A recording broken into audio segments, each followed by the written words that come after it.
said, "Oh, yes, I read it." I said, "You read this book?" "Yeah." I said, "What's it about?" She said, "It's about a little girl that gets possessed by the devil and does a whole bunch of bad things." And I said, "Well, like what?"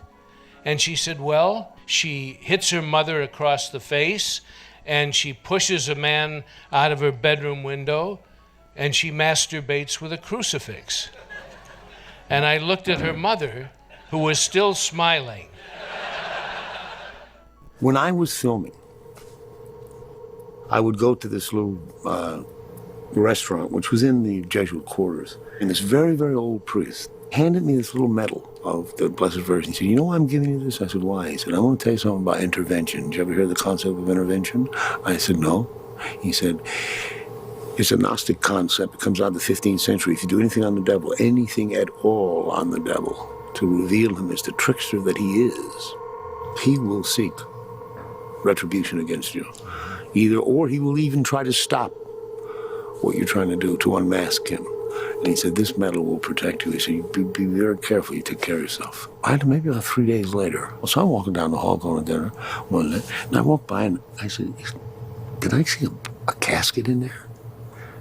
And I walk back and I look in the room, and there's this old priest in a casket, dead. Production started in August of 1972, after a 6-week delay because Friedkin was unhappy about the house set and fired the production designer, forcing a rebuild. It wasn't a great start, and an omen of what was to come. My dear friend Billy Friedkin is a maniac, and I love him, but he's a maniac. Friedkin earned his on-set nickname of Wacky Willie.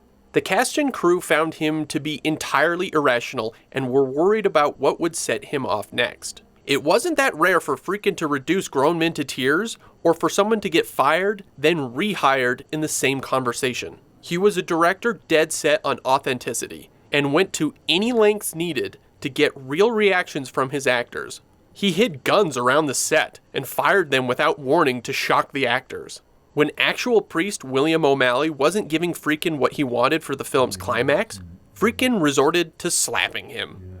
He belted me right across the chops and backed off, and I went in the scene, and if you look at that carefully, when I'm giving the last ride, my hand's going like that, and I wasn't making my hand go like that. That was sheer nerve juice, that all I had left. During the scene where Reagan attacks her mother, Ellen Burstyn was injured when she was tugged to the ground. When she stated this fact, Friedkin had the stuntmen pull her even harder, using her actual screams of pain in the final film.